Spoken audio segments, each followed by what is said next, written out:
केशव माधव स्मृति सेवा न्यास मुरैना द्वारा आयोजित व्याख्यान। हमारे बीच अतिथियों का आगमन हो चुका है।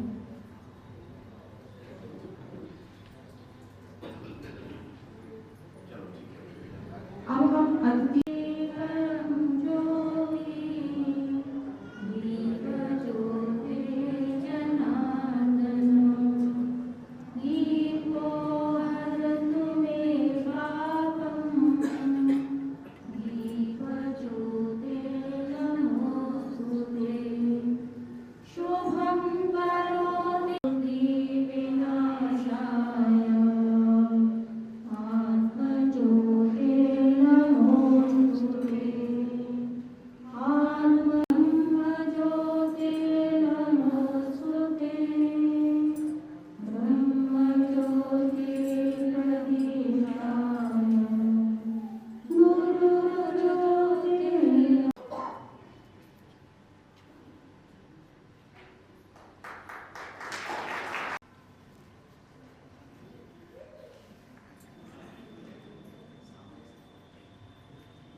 सिर्फ 22 पृष्ठों की यह पुस्तक है जिसे पढ़ना अत्यंत सुगम है।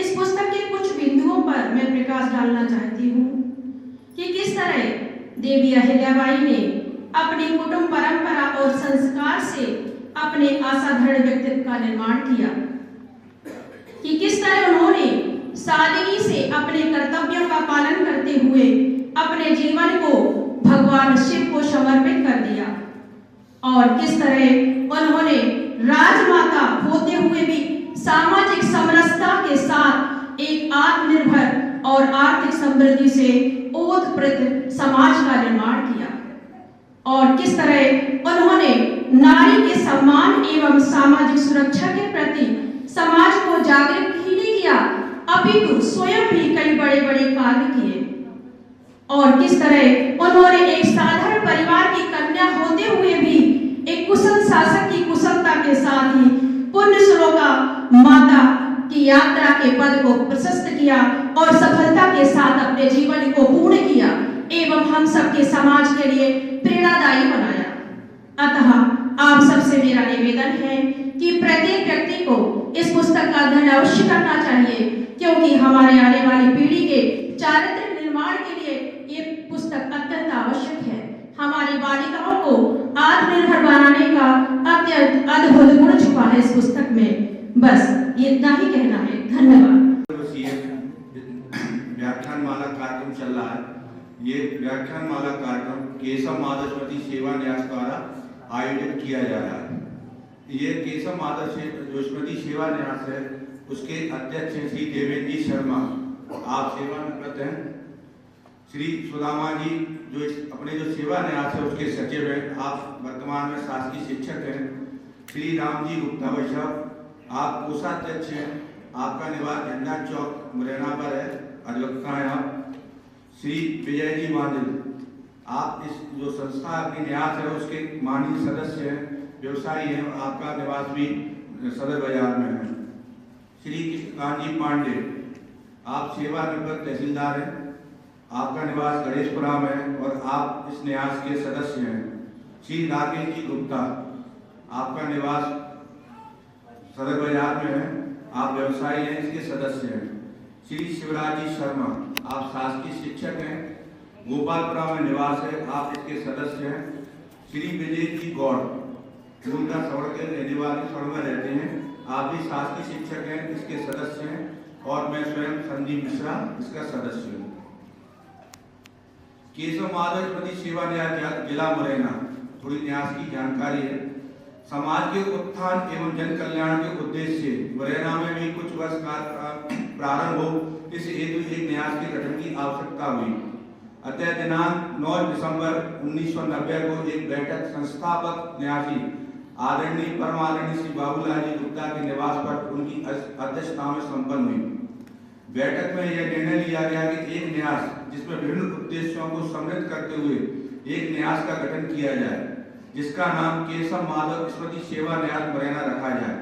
न्यास के गठन की प्रक्रिया प्रारंभ हुई एवं दिनांक 23 सितंबर 1991 को न्यास का गठन हुआ, जिसके न्यासी इस प्रकार थे: श्री बाबूलाल जी गुप्ता, पुत्र स्वर्गीय श्री नाथूलाल जी गुप्ता, आप एक संस्थापक न्यासी थे। श्री राम जी सराफ, पुत्र श्री पूर्णमल जी सराफ, निवासी जौरा। श्री गौरी हे कर्मयोगिनी राजयोगिनी जयतु अहिल्या माता। हे कर्मयोगिनी राजयोगिनी जयतु अहिल्या माता।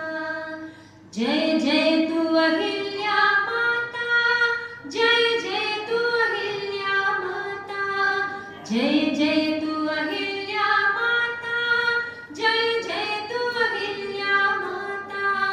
हे कर्मयोगिनी राजयोगिनी जयतु अहिल्या माता। युगों युगों तक अमर रहेगी यश कीर्ति की गाथा। जय जयतु अहिल्या माता, जय जयतु अहिल्या माता। हे कर्मयोगिनी राजयोगिनी जयतु अहिल्या माता। दीप ज्योति सम तिल तिल जल कर, स्वार्थ भावना भरे त्याग कर। दीप ज्योति सम तिल तिल जल कर, स्वार्थ भावना भरे त्याग कर। प्रजा वत्सला सतत प्रवाहित उज्ज्वल जीवन सरिता। जय जयतु अहिल्या माता, जय जयतु अहिल्या माता। हे कर्मयोगिनी राजयोगिनी जयतु अहिल्या माता। कर्म भविष्य की प्रबल तारणा, कभी किसी से की न याचना। कर्म भविष्य की प्रबल तारणा, कभी किसी से की न याचना। यज्ञ रूप जीवन ज्वाला में प्रखर हुई तब आभा। जय जयतु अहिल्या माता, जय जयतु अहिल्या माता। हे कर्मयोगिनी राजयोगिनी जयतु अहिल्या माता। जीवन भर स्वजनों का सह दुख, कर्तव्यों से हुई परमुख। जीवन भर स्वजनों का सह दुख, कर्तव्यों से हुई परमुख। नीलकंठ समगल पान कर क्षण क्षण जीवन बीता। जय जयतु अहिल्या माता, जय जयतु अहिल्या माता। हे कर्मयोगिनी राजयोगिनी जयतु अहिल्या माता। अन्न क्षेत्र मात चलाए, मंदिर घाट को एक बनाए। अन्न क्षेत्र मात्र चलाए, मंदिर घाट को एक बनाए। परार्थ सुख हो जीवन सार्थक दिव्य चरित्र की गाथा। जय जयतु अहिल्या माता, जय जयतु अहिल्या माता। हे कर्मयोगिनी राजयोगिनी जयतु अहिल्या माता। हे कर्मयोगिनी राजयोगिनी जयतु अहिल्या माता। जय जयतु अहिल्या माता, जय जयतु अहिल्या माता। हे कर्मयोगिनी राजयोगिनी जयतु अहिल्या माता। धन्यवाद। बहुत बहुत आभारी हूँ कि इस कार्यक्रम में आप सबने मुझे आमंत्रित किया, और ये मेरे लिए बहुत बड़ा सौभाग्य है कि संघ परिवार से मुझे इतने समय से मेरा मन था कि मैं संघ परिवार से जुड़ूं, लेकिन कभी ऐसा मौका नहीं मिल पाया। लेकिन आज शायद वो दिन है, मेरे लिए शुभ दिन है कि मुझे संघ परिवार के कार्यक्रम में आने का मौका मिला और जुड़ने का मौका मिला। आज का जो कार्यक्रम है हमारा अहिल्याबाई जी के ऊपर है। अहिल्याबाई जी वैसे ही हमारे लिए बहुत बड़ी प्रेरणा, समाज के लिए, हमारे लिए, देश के लिए, जो हमारी अभिलाषा है कि हम भारत को विश्व गुरु बनाना चाहते हैं। ऐसी एक हमारी अभिलाषा है हमारे देश की, हमारे संघ परिवार की।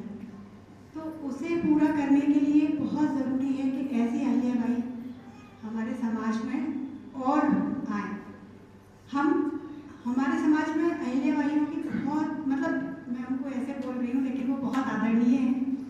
तो उनके जैसे कई महिलाओं की ज़रूरत है, क्योंकि जब महिलाएं आगे बढ़ेंगी तभी हमारा घर आगे बढ़ेगा, एक छोटा सा घर आगे बढ़ेगा, एक समाज आगे बढ़ेगा, एक प्रदेश, एक देश आगे बढ़ेगा। तो इन सब के लिए ज़रूरी है कि हम महिलाओं को आगे बढ़ाएं, और महिलाओं को आगे बढ़ाने के लिए बहुत ज़रूरी है कि हमारे यहाँ महिलाओं की शिक्षा को प्रेरित किया जाए। मैं एक ग्रामीण क्षेत्र से हूँ, बहुत ही मध्यम वर्गीय, निम्न मध्यम वर्गीय परिवार से हूँ। तो मैं ये बहुत अच्छे से समझती हूँ कि महिलाओं की शिक्षा कितनी ज़रूरी है। मतलब अगर एक महिला पढ़ी होगी तो वो आगे पूरे परिवार को शिक्षा के लिए प्रमोट करेंगे, और इससे जब परिवार आगे बढ़ेगा तो समाज आगे बढ़ेगा, हमारा प्रदेश आगे बढ़ेगा, देश आगे बढ़ेगा। और जो हमारा संकल्प है कि हमें अपने देश को विश्व गुरु बनाना है, तो वो हमारा सपना पूरा होगा। तो मैं सिर्फ यही कहना चाहूँगी कि हम जो भी महिलाएं यहाँ बैठे हैं, जो भी वरिष्ठजन बैठे हैं, ज़्यादा तो मैं कुछ इतना मंच के लिए बहुत ज़्यादा आदी नहीं हूँ बोलने की, लेकिन जितना मेरा अभी तक का एक्सपीरियंस है, मैं आप सबसे बहुत कनिष्ठ हूँ, बहुत छोटी हूँ, और मैडम भी बैठी हुई है मेरे सामने। तो मैं बस इतना कहूँगी कि हम सबको महिला की शिक्षा के लिए बहुत प्रमोट करना चाहिए। जब वो प्रमोट करेंगी, जब हम उन्हें प्रमोट करेंगे तो वो आगे बढ़ेंगी, पढ़ेंगी, आर्थिक रूप से संबल होंगी, परिवार की सहायता कर पाएंगी, अपनी सहायता कर पाएंगी। जब वो इन सब में आगे होंगी तो हमारे यहाँ क्राइम भी कम होगा, हमारे यहाँ सोशल, मतलब सामाजिक उत्थान भी होगा, हमारे देश का आर्थिक उत्थान भी होगा, हमारे देश का हर तरीके से उत्थान होगा अगर हम महिला को पढ़ने के लिए प्रमोट करेंगे। तो मैं आप सबको बस एक ही बोलूँगी कि हमें ऐसी जो हमारे समाज में जो इतनी रानी लक्ष्मीबाई है, हमारे अहिल्याबाई जी हैं, दुर्गा जी हैं, ऐसे हमारे समाज में बहुत सारी लड़कियां हैं जिनको कि हम पढ़ाते नहीं हैं। तो बहुत ज़्यादा ज़रूरी है कि हम उन्हें पढ़ाएं, आगे बढ़ाएं, जिससे कि हम भी आगे बढ़ें।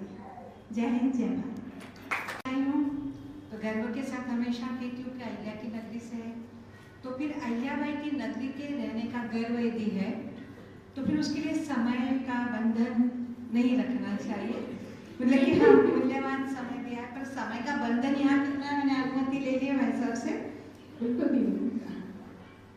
तो मंच पर विराजमान हम सबके मार्गदर्शक और एक न्यास को विश्वास के साथ एक छोटी सी लड़की मंदिर में बैठी है, भगवान की आराधना कर रही है, बिना किसी पाठशाला में जाए हुए। आप चित्र अपने आंखों के सामने लाने का प्रयत्न करिए कि संस्कृत के श्लोक बड़ी स्पष्टता के साथ वो 8 साल की लड़की, 7 साल की लड़की बोल रही है, और उसकी मधुर वाणी को सुनकर के अभिभूत 2 घोड़े पर बैठे हुए सवार वहां से जाते हैं और रुक जाते हैं।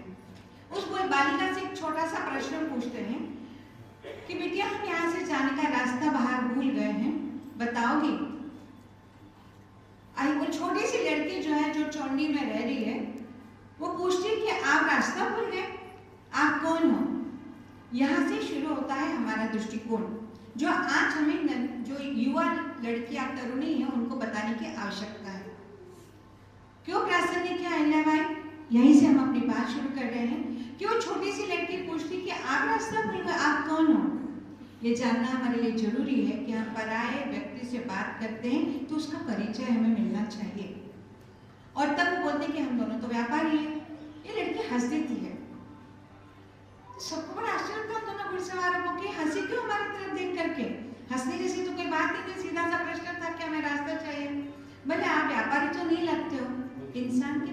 इस उम्र से होना चाहिए।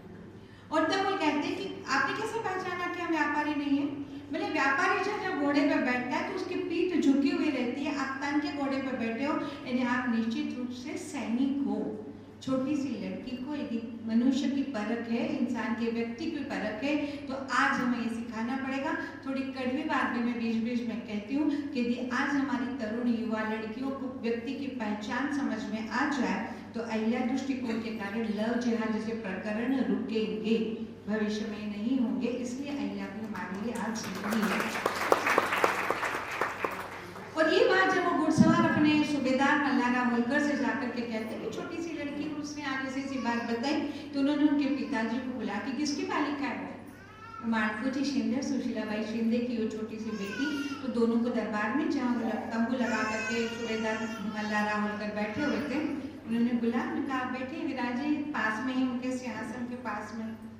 दूसरी बात कि हमें मर्यादा सिखाता है यह आचरण कि यदि बड़ा व्यक्ति पद से बड़ा अपने पास में, तो उसके साथ बैठने का साहस हम नहीं कर सकते। ये मान है, साहस नहीं, हिम्मत नहीं, कोई युद्ध वाली बात नहीं है, एक मान मर्यादा की बात है। संकोच होना चाहिए, उसका सम्मान होना चाहिए, आदर होना चाहिए, उसके कर्तव्य का आदर होना चाहिए, उसके पुरुषार्थ का आदर होना चाहिए।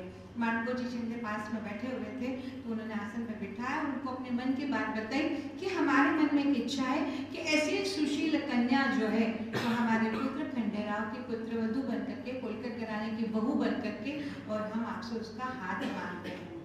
एक साधारण सा पाटिल परिवार जो छोटे से खेती में अपना गुजर बसर कर रहे थे, उसके लिए राजघराने का रिश्ता आना ही अपने आप में भय, डर या कहो कि कुछ भावनाओं से अलग जाकर के उनके मन में भावनाएं थी। हाथ जोड़ करके वो विनती कर रहे हैं कि मेरे से कुछ गलती हो गई है क्या, जो आप मेरे से मेरी कन्या का वो हाथ मांग रहे हो? बोले कोई गलती नहीं हुई है। बोले मैं तो आपकी हैसियत से आपके बराबर का ही नहीं हूँ मैं। बोले यहाँ पर बराबर का नहीं। फिर मैं दूसरी बात कहूँगी आपको कि यहाँ होता है समधि। बोले हम समधि बनने जा रहे हैं। समधि मतलब समान बुद्धि, पैसे से समान नहीं है समधि। फिर हमें देखना पड़ेगा कि हम आजकल ऐसे समधि को ढूंढते हैं कि जो समान पैसे से हो। उस समय से ये परंपरा हमारे को ध्यान में रखना है कि हम समधि बनने जा रहे हैं, मतलब हम समान बुद्धि के हैं। तो आपके बेटे को जो आपने संस्कार दिए हैं वो निश्चित रूप से एक राज बहू बनने की, राजघराने के बहू बनने के योग्य, और इसीलिए हम उसका हाथ मांग रहे हैं। माणकोजी शिंदे, सुशीला देवी शिंदे ने दोनों माता पिता ने उनकी बात को शिरोधार्य किया, मान्य किया, और उस छोटी सी अहिल्या का विवाह खंडेराव के साथ संपन्न हुआ। बाजीराव पेशवा जो पुणे में रहते थे, 3 दिन तक पूरी शादी का समारोह, विवाह समारोह उनका चलता रहा, और बड़ी धूमधाम के साथ वो छोटी सी अहिल्या 9 वार की 6 गज की साड़ी पहन करके, कभी साड़ी संभालती, कभी गहने संभालती, और ऐसे करते वो अपनी वो 4 सासों के साथ बीच में गौतमाबाई, बानीबाई और हरगौरबाई, खंडारानी, इन चारों के साथ वो राजमहल में प्रवेश करती है। कितना मुश्किल काम है। फिर वही अहिल्या दृष्टिकोण आता है कि जब हम अपनी बेटी को देते हैं तो मन में माँ की, माफी चाहती हूँ मैं यदि माताएं कोई अपनी बेटी हो या जिनकी लड़की ब्याही हो गए हैं, कि घर में कम लोग हो, सास नहीं हो, दूसरी जगह लड़का नौकरी कर रहा, उसको हम प्राथमिकता देते हैं। 4 सासों के साथ वो आई है, चारों सासों का मातृ के रूप में, माता के रूप में भरपूर प्यार मिला है उनको। गौतमाबाई जिन्होंने 18 विधाएं उनको सिखाई हैं, रसोई घर से लेकर के युद्ध तक की बात अहिल्याबाई को सिखाई, उन्होंने सीखी। हम अपनी बच्ची MBA कर रही है, लॉ कर रही है, इंजीनियरिंग कर रही है, हर चीज उसके हाथ में ला करके देते, वो एक विषय में मास्टरी कर रही है। मैं हमेशा तुलना करके बोलूंगी क्योंकि आज प्रासंगिक है अहिल्याबाई, ये हमारा दृष्टिकोण है, हमारा विषय है। 18 विधाओं में अलग अलग में उन्होंने अपने प्रावीण्यता हासिल करी है। और ऐसे ही अहिल्याबाई जो जब बड़ी होती है तो ससुर जो है मल्हारराव होलकर, उनके मन में निश्चित रूप से ये बात आती है कि इस छोटी सी लड़की में कोई तो अद्भुत बुद्धि है और जिसे ये राजकाज संभाल सकती है। एक विश्वास उनका अपने बहू के मन में आता है, और वहीं से एक बीजारोपण होता है महिला सशक्तिकरण का, कि उन्होंने बहू को सारी विधाओं का ज्ञान दिया। उनके शासन के जो पत्र व्यवहार है, पत्र व्यवहार में उसको करना सिखाया, और ये पत्र व्यवहार का एक नमूना है उनका, एक छोटा सा बानगी का है उसकी, कि जब अहिल्या में विवाह करके आई थी तो मायका जो है वो बुढ़ापे में भी का मायका नहीं छूटता, एक आत्मीयता रहती है, अपनी बचपन की यादें उस भूमि के साथ में, अपनी जन्मभूमि के साथ जुड़ी हुई रहती है। ऐसा ही अहिल्याबाई को बार बार लगता था कि पंढरपुर मेरा छूट गया, रुक्माई के दर्शन मेरे बहुत दिनों से नहीं हुए हैं, और ऐसे मुझे क्या करना चाहिए, जा सकती नहीं हूँ, बोलो किसको कि मुझे जाना है। फोन कर दिया चले गए, टिकट बुक कर दिया तो जमाना ही नहीं था वो कि चले गए, जल्दी से फ्लाइट बुक कर ली चले गए, क्या करें। उन्होंने अपने सास और ससुर से अनुमति मांगी। क्या अनुमति मांगी कि मुझे रुक्माई के पैरों में पैंजन भेजना है, पायल भेजना है, सोने के पैंजन, स्वर्ण पैंजन मुझे भेजना है। अनुमति मिली, आज्ञा ली है। बाहर के बाहरी निर्णय नहीं लेना है, वही दृष्टिकोण है कि बड़ों के अनुभव रहते हैं, उस अनुभव के आधार पर वो अपने को हाँ या ना कहते हैं। सास ससुर ने जब उनको अनुमति दी है, उनको हाँ कहा, तो उन्होंने 2 लाइन का एक पत्र उस समय में अहिल्याबाई ने लिखा है, जो पंढरपुर के पुजारी उस समय थे उनको भेजा है उन्होंने। पत्र व्यवहार का जो वो है उस भाषा में, मोड़ी भाषा अक्षरों में लिखा हुआ है, लिपि में लिखा हुआ है, पर हिंदी में सरलीकरण करके मैं बताने की कोशिश करती हूँ। भगवान के चरणों में नमन वंदन ऐसा लिख करके कि माता के चरणों में स्वर्ण पैंजन समर्पित कर रही हूँ, सूबेदार की बहू। पर ध्यान रहे कि पैंजन से एक रत्ती मात्र भी, मतलब इतना सा भी स्वर्ण की कमी न आने पाए। जवाब सूबेदार की बहू को देना है। क्लियर है, भ्रष्टाचार नहीं, जितना भेजा है उतना जाना ही चाहिए मंदिर में। फिर वही बात हमें सीखने को मिलती। तो पत्र व्यवहार भी स्पष्ट है, किंतु परंतु मन में नहीं है कहीं पर भी। और ऐसे ही जब वो बड़ी होती है, एक एक चीजें जब सीखती है, तो ऐसा सीखने सिखाने के इसमें वो MBA भी हो जाती है, वो CA भी हो जाती है, वो इंजीनियर भी हो जाती है, वो एक अच्छी शासिका भी है, वो रणनीति में भी कौशल है, वो युद्ध कौशल भी है, और साथ में धार्मिक प्रवृत्ति की भी है। और इन सब के साथ में वो एक अच्छी पत्नी है, पतिव्रता है, एक अच्छी माँ है, एक अच्छी सास है। इतनी सारी भूमिकाओं को निभाते समय में कितना कष्ट उसको हुआ होगा, छोटी सी लड़की को। ये सिर्फ हमें जानना और समझना है, और तब हमें ऐसा लगेगा कि हमारे दुख जो है वो कहीं पर भी कुछ भी नहीं है। हम इन सबसे अहिल्याबाई को अपना आदर्श मान करके और हम आगे बढ़ सकते हैं। एक छोटा सा उदाहरण है हम कि जब मल्हारराव होलकर युद्ध करके आए, युद्ध भी सालों गिनती चलते थे, 1-1, 2-2 साल बाद जब वापस आए, जीत का जो सारा मूल्यवान वस्तुएं लेकर के उनका लेखा जोखा हुआ, और लेखा जोखा जब वो पढ़ रहे थे तो अहिल्याबाई उनके चरणों में बैठ करके उनको देख रही थी। सीखता है मनुष्य हाव भाव से भी कि इनके मन में क्या चल रहा है।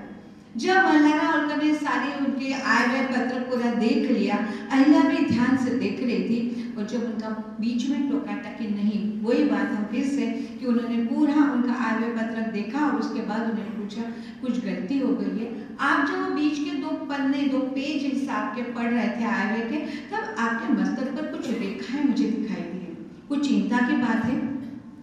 कितना गहन और कितना बारीकी से अध्ययन था अपने बड़ों के प्रति कि चिंताएं चेहरे पर दिख रही है। बच्चों को चाहे हम युद्ध करना है, सैनिकों को देना है, जो शहीद हो गए उनके परिवारों का पालन करना है, ये संभव नहीं हो पाएगा। कितना अच्छा जवाब दिया है, इतना सुंदर उत्तर उन्होंने दिया है कि पिता से राज्य की आर्थिक आय को भी मैंने ध्यान में रखा है, पर तो किसान हमारे अन्नदाता है, और यदि इस बार वर्षा नहीं हुई है तो उत्पादन कम हुआ है, इसलिए उनके आय में हमने कम किया है। पर जिस विभागों से उत्पादन ज्यादा हुआ है वहां पर आय का कर भी हमने ज्यादा बढ़ा दिया है, इसलिए राज्य को आर्थिक रूप से नुकसान कहीं नहीं होगा। और तब उनको लगा कि हाँ, ये सही व्यक्ति जिसके हाथ में हम शासन के बागडोर भविष्य में देने वाले हैं। ऐसी वो CA थी। दूसरा उदाहरण उनके CA का, होलकर शासन में मल्हारराव होलकर के पहले से ही एक परंपरा थी कि जो कुछ भी उनका खजाना था राज्य का, शासन का, उसका 1/4 भाग, आज की भाषा में हम कहें तो जेब खर्च, घर की स्त्रियों को दिया जाता था। 1 रुपए में से 4 आने उनका, और उस 4 आने से उनको दान धर्म जो कुछ भी करना उसके लिए वो स्वतंत्र थी। आर्थिक रूप से स्वतंत्र करने का ये अप्रत्यक्ष तरीका उस समय में था। सभी को मिलता था, वो अहिल्याबाई को भी मिलता था, गौतमाबाई को भी मिलता था, मनाबाई को भी मिलता था, हरकोई रानी को, खंडा रानी को भी मिलता था, सभी को वो मिलता था। और ऐसे समय में लड़कों को भी मिलता था, खंडेराव को भी, उनके जो पति थे मल्हारराव के बेटे, उनको भी मिलता था। पर उनकी कुछ आदतें जो है वो राज परिवार को शोभा नहीं दी। जब 4 महीने समाप्त कर दिया तो बाकी के सब काम कैसे होंगे। और वो दरबार में गए जहाँ पर वो खजांची जो है वो हिसाब लिख रहे थे। अहिल्याबाई भी बैठी हुई थी, मल्हाराव भी बैठे हुए थे, गौतमाबाई भी बैठी हुई, पालन करते हुए आपसे क्षमा याचना करती। और मेरे जो व्यक्तिगत पैसा मुझे मिलता है, जो धन मुझे मिलता है, ये स्वतः 25 मुद्राएं मैं आपको लौटाती। तो पतिव्रता धर्म भी उन्होंने निभाया, पर राज्य धर्म भी उन्होंने निभाया। ऐसी वो अच्छी सीए थी, चार्टर्ड अकाउंटेंट थी, पर वो उतनी ही अच्छी एमबीए भी थी, मैनेजमेंट जिसको अपन कहते हैं, कि राज्य का कारभार जब करना था तो उन्होंने अपने पति खंडेराव को बोला कि पिताजी आपके युद्ध में जा रहे हैं, आपको भी उनके साथ राजकार्य में भाग लेना चाहिए। वो खुद उन्होंने घुड़सवारी सीखी है, तलवार चलाना सीखी है, तो आपको भी ये करना चाहिए। और ऐसा अपने पति को प्रेरणा दी उन्होंने, उनको कहे कि आगे युद्ध के लिए भेजा। पर उनका वही दुर्भाग्य था कि खंडेराव युद्ध के मैदान में गए, वहां पे उन्होंने युद्ध का जो पुरुषार्थ दिखाना चाहिए वो नहीं दिखाया और वीरगति को प्राप्त हुए। जब वो वीरगति को प्राप्त हुए तो जैसे उस समय की प्रथा थी, सती जाने के लिए अहिल्याबाई भी सती जाने को तैयार हुए। मल्हाराव बड़े विचलित हो गए, शोकमग्न कि अब ये भी चली जाएगी तो भविष्य में ये राजकाज कौन संभालेगा। अब मैं तो वयोवृद्ध होते चला, मेरी भी उम्र बढ़ती जा रही है। और ऐसे समय में फिर उन्होंने बिल्कुल अपनी बहू को फिर स्त्री सशक्तिकरण का एक नया उदाहरण उन्होंने दिया कि अहिल्या, आज से तू मेरा खंडू है, मतलब तू मेरा बेटा है, तू सती मत जा।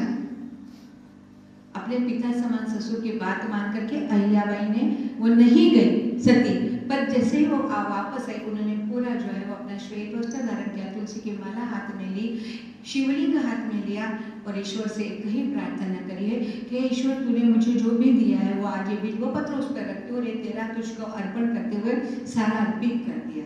और तब से लेकर के उन्होंने अपने जीवन के अंत तक, आखिरी सांस तक उन्होंने जो है राज्य का कार्य संभाला।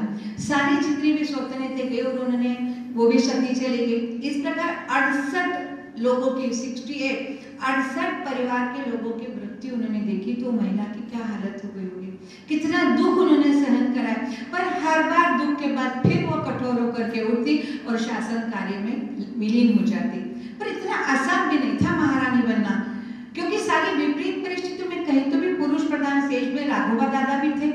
उनको ऐसा लगता था कि अब तो इसका कोई भी नहीं बचा है, खंडेराव चले गए, ससुर मल्हाराव चले गए, तो अब ये अकेले राज्य कैसे संभालेगी, इस राज्य में तो पूरा मेरा अधिकार होना चाहिए। और राघोबा दादा ने अपनी सेना लेकर के उज्जैन के तक वहां अपनी सेना लेकर के आए। अहिल्याबाई को ये बात मालूम पड़ी, फिर स्त्री सशक्तिकरण का उन्होंने उदाहरण दिया कि अपनी महिला सेना उन्होंने तैयार करी अहिल्याबाई ने, कि किसी भी परिस्थिति में हम सब महिलाओं को तैयार रहना है अपने राज्य की रक्षा के लिए। हमारा राष्ट्र सर्वोपरि है, हमारा राज्य सर्वोपरि है।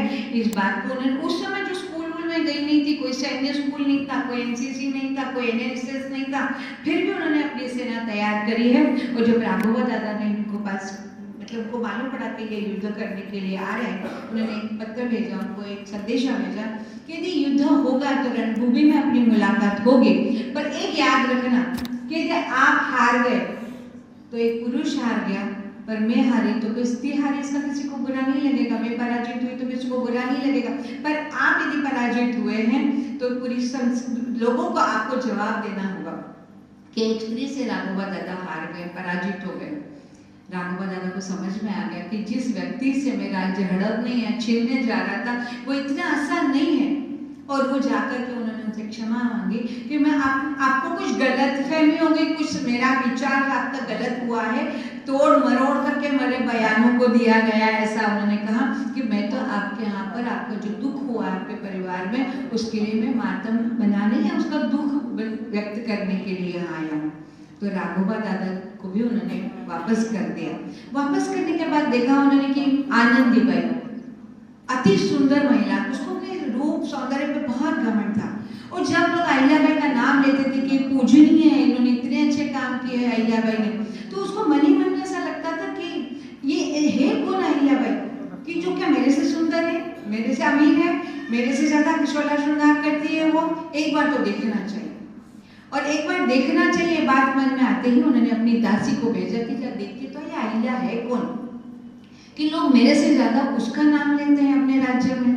वो दासी जो है गई, तब श्रावण का महीना चल रहा था। अहिल्या जो है शिवभक्त थी, श्रावण के महीने में पूरे महीने में उनके या ब्राह्मण आते थे और वो ब्राह्मण जो है वो शिव की आराधना वहाँ पर करते थे। जब आराधना चलती वो स्त्री वहाँ बैठी थी, 1 दिन हो गए, 2 दिन हो गए, तीसरे दिन को वो आकर के बैठी, तो इंसान की पहचान, मनुष्य की पहचान आती कि ये मेरे राज्य की नहीं है, ये महिला जो आकर के बैठी वो मेरे राज्य की नहीं है। आप सब लोग यहाँ बैठे हो, ये ध्यान में आना चाहिए कि रोज तो अपने को सारी दीदियाँ मिलती, सारे भाई मिलती, ये आज बैठी हुई कोई अपने में से नहीं है, ये कहाँ से आई, कौन है।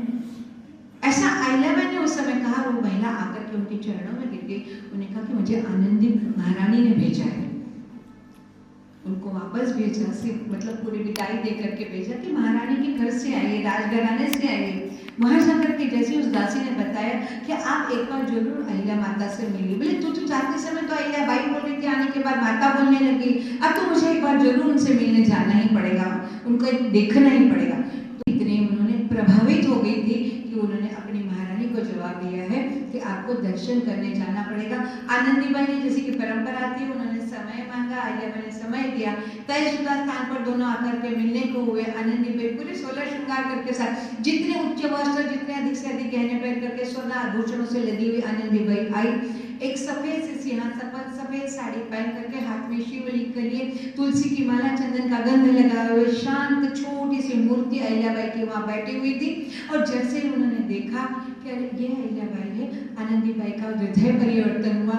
एक एक गहना कर निकाल करके उन्होंने उनके चरणों में रखा कि वास्तव में जो है ये जो बाहरी सुंदरता है वो क्षणभंगुर है, थोड़ी सी है, पर आपकी जो कर्तृत्व की सुंदरता है, आपकी जो शासन की सुंदरता है, जो आप अपनी प्रजा को माता के समान प्यार देती हो, वो मातृत्व भाव वो इन गहनों से कहीं ज्यादा अधिक है। मैं प्रणाम करती हूँ, सारे गहने उनके चरणों में रख दिए और अहिल्याबाई ने अपने कर्तव्यों से आनंदीबाई का घमंड जो है वो दूर किया। यही उनकी पराकाष्ठा नहीं हुई परीक्षा की कि उनके राज्य में भीलों का बड़ा आतंक था और भीलों के आतंक के कारण आए दिन जो भी यात्री जाते थे या तो उनकी हत्या हो जाती थी या उनको लूट लिया जाता था। क्या करें, पुलिस को बता दो, पुलिस निपटती रहेगी? नहीं, मेरी प्रजा है, पर कष्ट मेरी प्रजा को हो रहा है तो काम मेरा है उनके दुखों को दूर करना। और उन्होंने कितना बड़ा निर्णय लिया कि जो भी इन भीलों के अत्याचार से मेरी प्रजा को सुखी करेगा उसका विवाह मैं अपनी बेटी से कर दूंगी। जाति बिरादरी को नहीं देखा, उन्होंने पुरुषार्थ देखा कि जो पुरुषार्थ करेगा वही मेरे दामाद बनने योग्य होगा। फिर वही समझी वाली बात आती है और उन्होंने फिर ढिंडोरी पिटवाई, शब्द घोषणाएं हुई हैं और यशवंतराव फंड से जो है उन्होंने उन भीलों को सारे उनके अत्याचार बंद करे, उनको समाप्त किया अत्याचारों को। और फिर यशवंतराव फंड के साथ में मुक्ताबाई का, अहिल्याबाई की बेटी का विवाह हुआ। ये सारा विवाह संपन्न हो गया। उसके बाद फिर भी उनके मन में आ रहा था कि ये भील लोग ऐसे करते क्यों हैं। स्वयं अहिल्याबाई जाकर के प्रजा का सुख और दुख जानने की जो जिज्ञासा या एक ममत्व का भाव रहता है, अहिल्याबाई ने जाकर के उनसे पूछा तो उन्होंने कहा कि हमारे पास तो आजीविका के लिए कोई साधन ही नहीं है, पेट भरने का, न नौकरी है, न कोई काम है, न कुछ भी नहीं आता, खेती भी करना नहीं आता और ऐसे समय में हम क्या करें, इसलिए हम लूट लेते हैं यात्रियों को।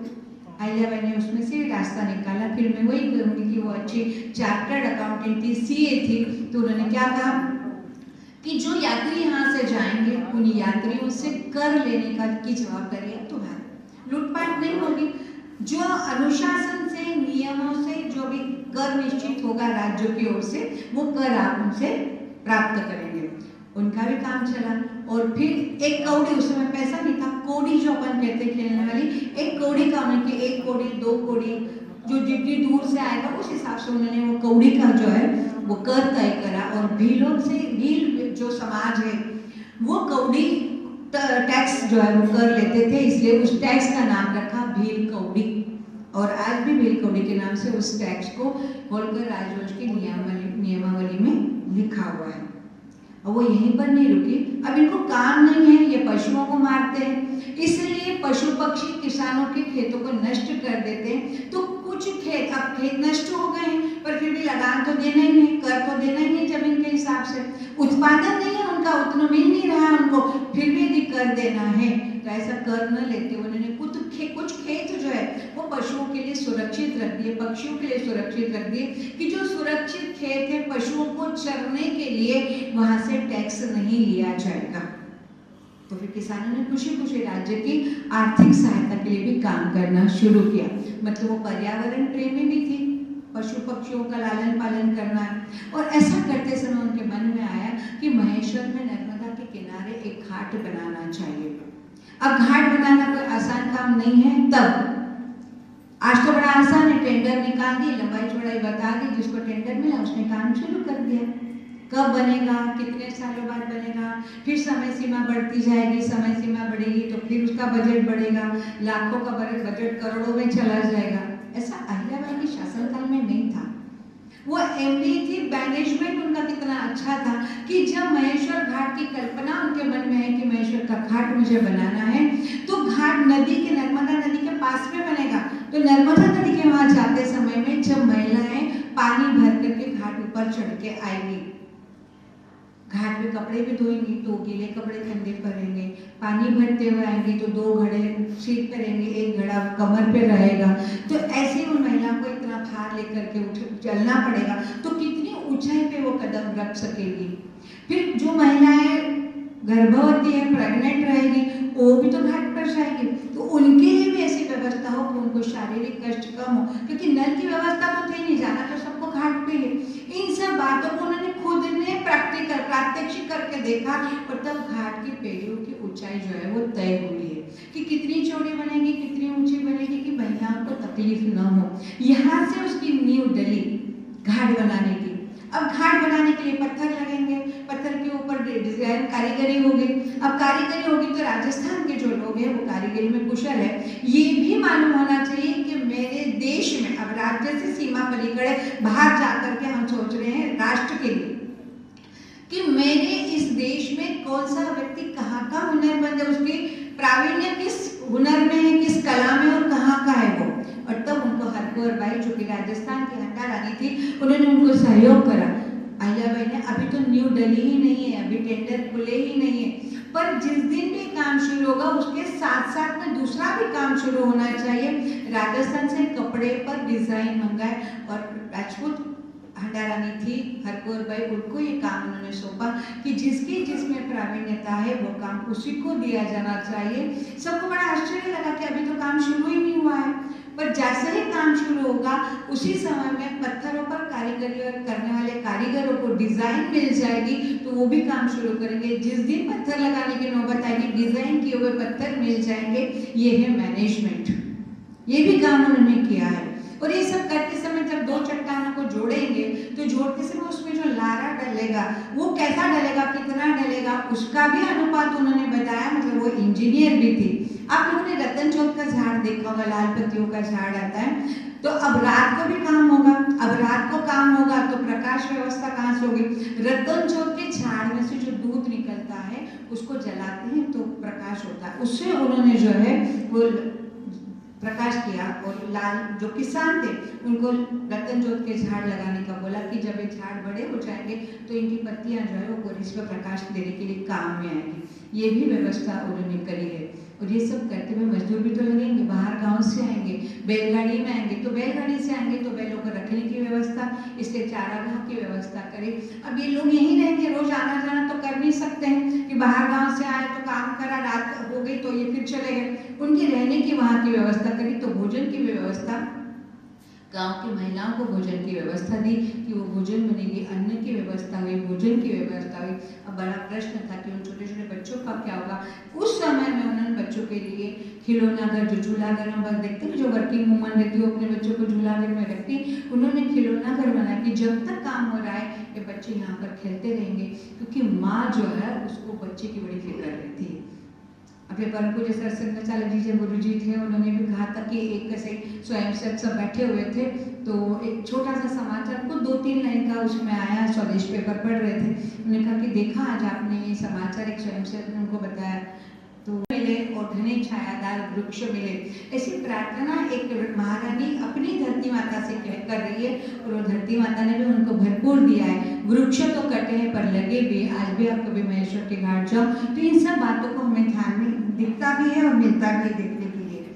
और ये करते समय में एक बात में हम कहते हैं कि अहिल्याबाई ने जो है वो मंदिरों का निर्माण किया है, घाट बनवाए, धर्मशालाएं बनवाई हैं। इसका कहीं तो विचारों पर कहीं ना कहीं हुआ होगा। मंदिरों के निर्माण का। और इसीलिए कि उनके मन में था कि मेरी आगे आने वाली जो पीढ़ी रहेगी वो एक खंडित मंदिर न देखे, और खंडित मंदिर न देखे इसलिए उन्होंने मंदिरों का जीर्णोद्धार किया। जो बीजारोपण उन्होंने किया था 550 साल की लड़ाई के बाद 22 जनवरी को वो बीजारोपण का पूरा वृक्ष जो है हमें को राम मंदिर के रूप में देखने को मिला। वहाँ भी हमें अहिल्याबाई प्रासंगिक लगती है कि आगे आने वाली पीढ़ी उस भव्य राम मंदिर को देखेगी, न कि छोटे से रामलला कहीं टेंट में रखे हुए उसको देखेगी। हमारा इतिहास उनके सामने भव्य इतिहास जाएगा, ये भी अहिल्याबाई ने हमें दिखाया है। यात्रियों को एक जगह से दूसरी जगह जाने में परेशानी नहीं हो, रुकने में परेशानी नहीं हो, इसलिए धर्मशालाओं का निर्माण कराया है। और पूरे सिर्फ मध्य प्रदेश में नहीं, जो पूरे भारत में उन्होंने निर्माण कराया है। ऐसा निर्माण कार्य करते समय में राज्य का खजाना तो दिया ही है, पर न्याय देते हुए भी इस बात को ध्यान रखा है। जब उनका दरबार लगता था तो दरबार में सभी लोग अपने अपने अर्जियां दे करके जाते थे, आवेदन दे करके जाते थे, और जिसका आवेदन में नाम आता था उसके लिए न्याय की उनको पुकार के लिए उनको नाम बुलाया जाता था। एक बार जो है वो 3 लोगों के अर्जियां आवेदन जो है उन्होंने स्वीकार किए कि आज कल के दरबार में इन 3 जो है 2 महिला और 1 पुरुष जो है इनके आवेदनों पर विचार किया जाएगा। अब यहाँ पर वो जज की भूमिका निभा रही है, न्यायमूर्ति की, न्यायाधीश की भूमिका में है कि जब वो महिलाएं आई तो महिलाएं तो डर गई पहले तो कि महारानी के सामने कुछ बोलना, कैसे बोले हम। और जब वो बोलने की नौबत आई उन्होंने कहा कि पहली बात तो ये है कि हमें अभय दो, अभय दो ना, हम जो कुछ भी कहेंगे उसके लिए हमें क्षमा होनी चाहिए। का कहीं क्या है, एक महिला ने कहा कि मेरे जो है मेरा बेटा दत्तक लेना है, पर ये दत्तक विधान जो करना है, पूरी लिखा पढ़ी जो मुझे करनी है, उसके लिए मुझे उस समय में कहते हैं बताइए कि ऐसा किसने आपसे कहा है। उन्होंने धीरे से एक व्यक्ति की ओर इशारा किया, और व्यक्ति और कोई नहीं, उनके दरबार के विश्वस्त उनके थे तुकोजीराव। और तुकोजीराव को जब उन्होंने देखा तो उनको लगा कि माँ साहब मुझसे तो गलती हो गई। बोले गलती का प्रायश्चित अब यही है कि तुमको तुम्हारे अधीन जो 5 गांव दिए वो इस महिला को दो, और इससे जितना भी तुमने पैसा मांगा है वो तुम तुम्हारे व्यक्तिगत खजाने में से इनको दोगे। ये पहला न्याय हुआ। दूसरा न्याय, एक अकेली महिला, उसके पति का देहांत हो गया, अथाह धन था उसके पास में, उनका ये सारा में सरकारी खजाने में माँ साहब आपको चरणों में समर्पित करना चाहती हूँ कि मेरा तो कोई है ही नहीं आगे, मैं इतने पैसे का क्या करूँगी। हम ले लेते नॉलेज में कि कौन देखने वाला, आपने पूछेगा कौन, नहीं महिला आएगी 4 दिन बाद बोलने के लिए कि मैंने आपको पैसा दिया है। अहिल्याबाई इतनी प्रामाणिक थी, उन्होंने आके तुम्हें करना ही कुछ तो ये सब मंदिर के एक जीर्णोद्धार में पैसा लगा दो। आज सोमनाथ का मंदिर जो है उस महिला के पैसों से उसका जीर्णोद्धार उस समय में हुआ है, सोमनाथ के मंदिर का। और उन्होंने उनको आदेश दिया है कि जब तक आपके जीवन के अंतिम सांस तक उस मंदिर में ही आप रहोगे। तीसरा उदाहरण है उनका अनंत फंदी, खूब अच्छा कवि था, और उन्होंने बहुत बड़ा ग्रंथ अहिल्याबाई की प्रशंसा में उन्होंने लिखा और वो उनको अर्पित किया। ये तीसरा आवेदन था जो अहिल्याबाई ने आज विचार के लिए रखा था। उन्होंने कहा 8 दिन बाद आना। 8 दिन तक उन्होंने उस ग्रंथ का अध्ययन अपने विद्वानों से करवाया, और विद्वानों से अध्ययन करने के बाद में जब उन्होंने देखा कि इसमें तो सारे मेरे गुणगान ही है, तो उन्होंने अनंत फंदी को फिर दरबार में बुलाया और कहा कि इसके ऊपर एक बड़ा सा पत्थर बांधो और उसको नर्मदा नदी में प्रवाहित कर दो। पत्थर बांधो तो वो डूब जाएगा, नीचे चला जाएगा। ने कहा कि मैंने इतना आपके लिए लिखा और आप कह रहे कि इसको नर्मदा नदी में डाल दो। बोले हाँ, एक ही राजा और महारानी की प्रशंसा, आप असमय उसको इतना बड़ा दुख झेलना पड़ता है तो उसमें उसका दोष नहीं है। एक अकेली महिला अपने घर संसार को संभाल लेती है, कितने दुख कष्ट उसको क्यों न झेलना पड़े। तो उन्होंने इन जो महिलाएं, कल्याणी महिलाएं थी अपने सैनिक परिवार की, उनको उन्होंने महेश्वर की साड़ियां बनाने का प्रशिक्षण उन्होंने दिया। कौशल आना चाहिए, सिर्फ दया करने से काम नहीं चलेगा, उनको कुशल बनाना है। इसलिए उन्होंने उनको साड़ियाँ बनाने का प्रशिक्षण दिया। और आज भी हर महिला के मन में वो महेश्वरी साड़ी अपने पास होना एक गर्व की बात होती है। उसमें वो भावनाएं जुड़ी हुई, सिर्फ कपड़े का ताना बाना नहीं है वो कि एक सिल्क का धागा है, एक सूती धागा है, वो सिर्फ कपड़ों का ताना बाना नहीं है, वो विचारों का, वो कर्तव्य का, वो कर्तृत्व का ताना बाना है। इसलिए आज 250 साल बाद भी जब उन्होंने महारानी का काम शुरू किया था, पद संभाला था, दायित्व संभाला था, तब से लेकर के आज तक हर किसी के घर में, पूरे देश में महेश्वरी साड़ी अपने आप में एक गर्व लगता है कि मेरे पास माहेश्वरी साड़ी है, उसके पीछे भावना ये है महिला सशक्तिकरण की। एक बार उन्होंने सेना बना करके महिला सशक्तिकरण का उदाहरण दिया, दूसरी बार उन दो महिलाओं को न्याय दे करके न्यायाधीश के साथ साथ में महिला सशक्तिकरण का उदाहरण दिया, और तीसरी बार जो है उन्होंने एक उदाहरण दिया कि जो महिलाएं अकेली रह रही है उनको आर्थिक रूप से सफल होना जरूरी है, और वही परंपरा है कि अब ये स्टार्टअप और ये आत्मनिर्भर भारत उसकी कहीं तो भी नींव है, मुझे ऐसा लगता है, और ये आज हमारे पूरे देश में उस बात को हम लेते चले जा रहे हैं। ऐसे अहिल्याबाई अपने जीवन में हमेशा दुखी रही। जब उनका दामाद नथुबा की मृत्यु हो गई तो उनकी बेटी जो है वो भी मतलब पोती बहू वो भी सती जाने के लिए निकली, तो उन्होंने मना किया कि देख मैं भी तो हूँ, मैं भी नहीं गई हूँ। पर वो लड़की ने जो क्या जवाब दिया है कि तू तो कितने साल की उम्र की है, तुम्हारे बाद मेरा क्या होगा, मैं तुम्हारे इतने सशक्त नहीं हूँ, इतनी नेतृत्ववान भी नहीं हूँ, और इसलिए मुझे सती जाने दो।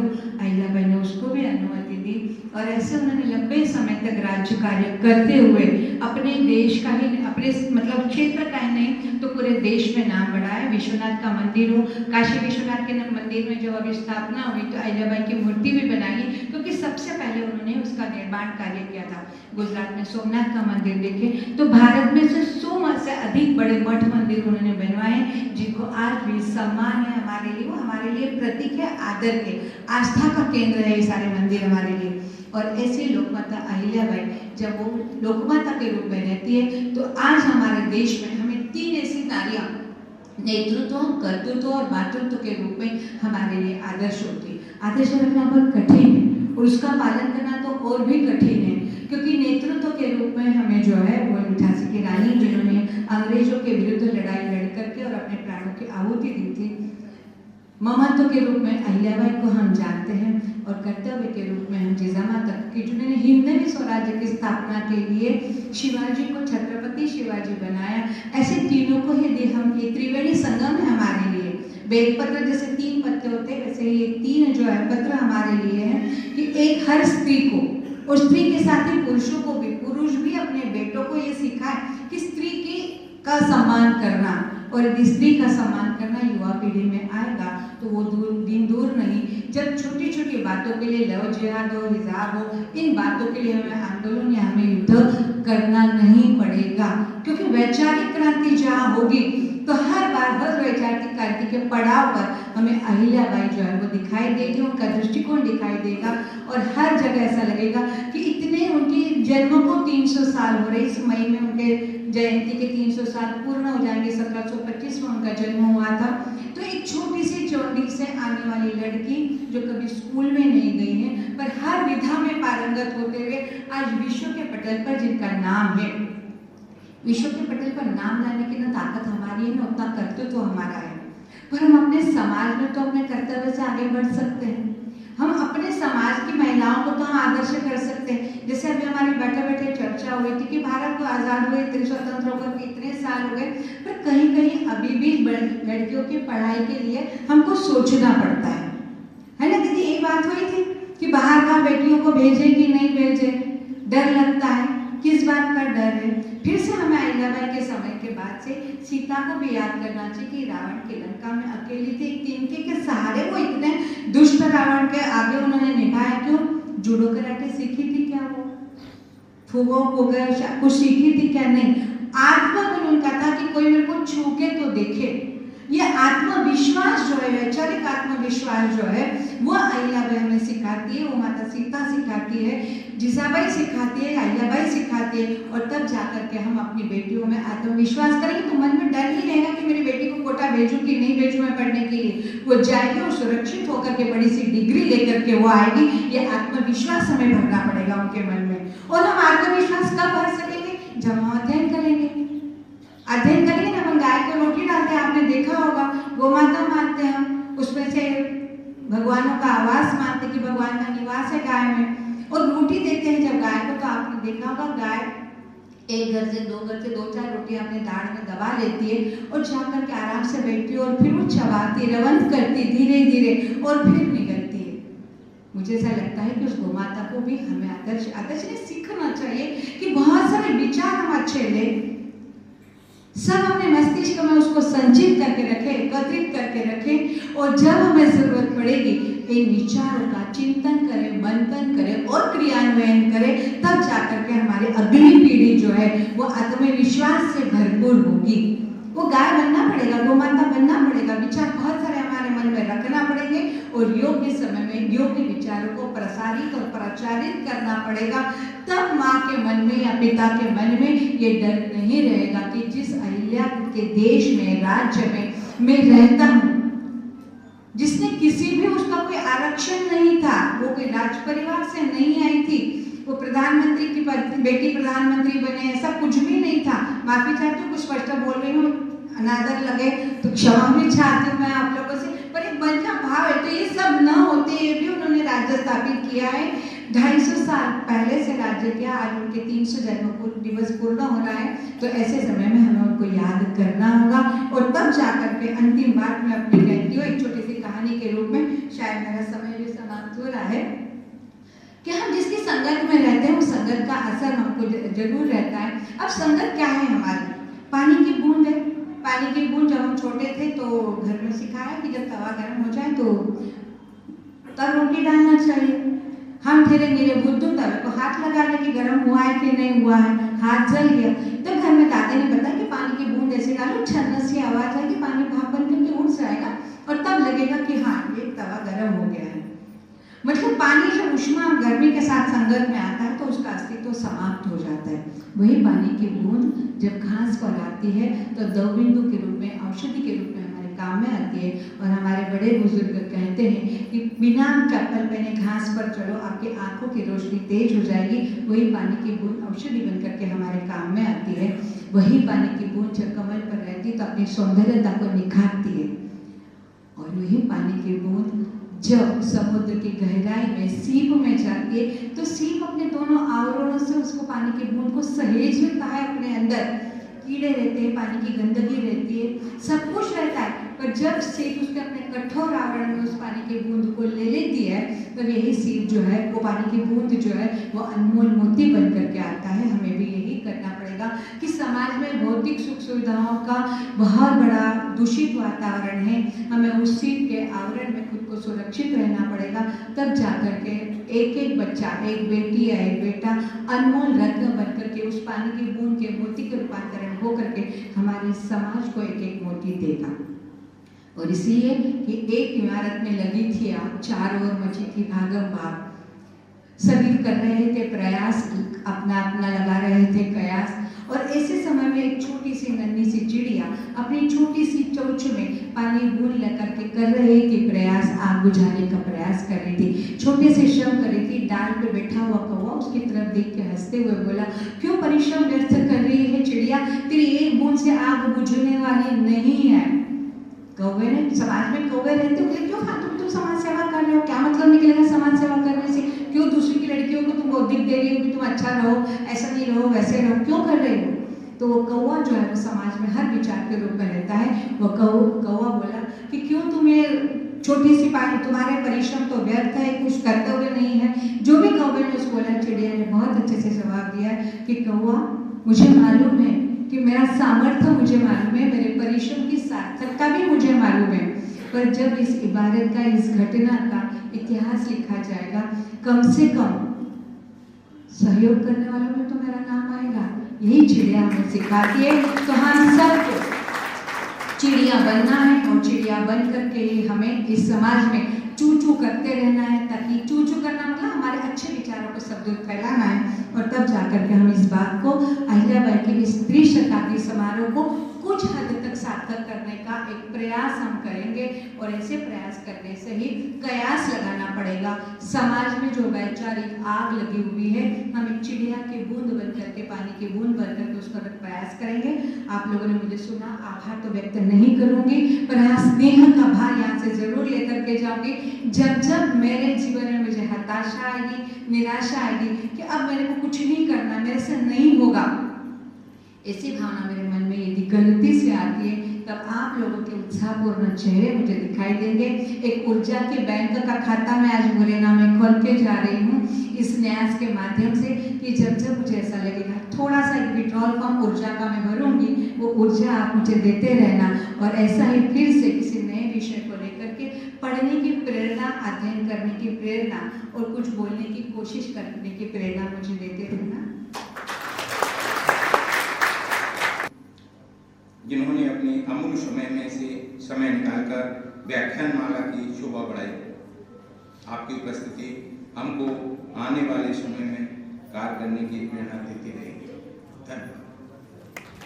अंजू शर्मा दीदी और मीरा रोडस दीदी को आमंत्रित करूंगी।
सब आ जाओ भाई, सब आ जाओ।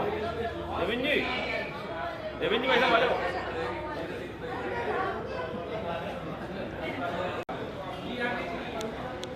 आओ भाई साहब,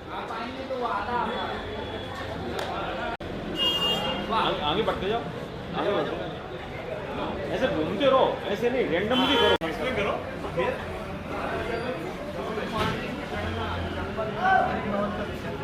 एक व्यक्ति के हिसाब से 1000 स्क्वायर फीट की जो पानी है ना, पूरा उसकी पूर्ति कर देते हैं बारिश का पानी। 70,000 स्क्वायर मीटर जो है एक व्यक्ति को पानी साफ करना लगता है। 1000 स्क्वायर फीट की छत से इतना ही पानी 400 बारिश के बाद सामान्य तौर पे वहाँ इसमें सिर्फ वीडियोग्राफी है, फोटो नहीं है।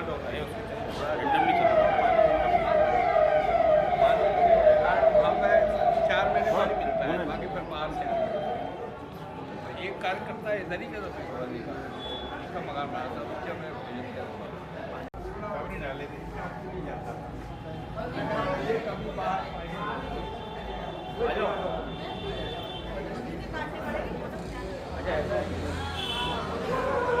फोटो ऊपर से ले लेगा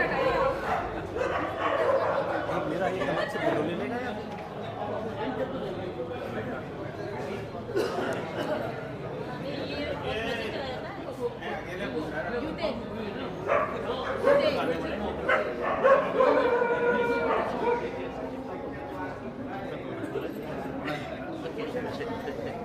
हो गया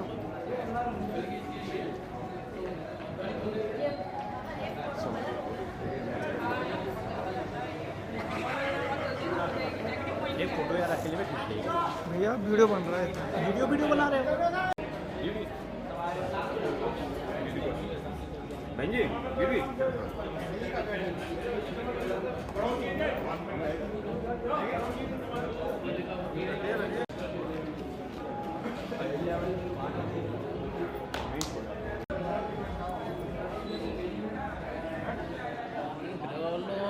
दो चार बार सबको बताओ सदस्यता भी करवा लेना। हाँ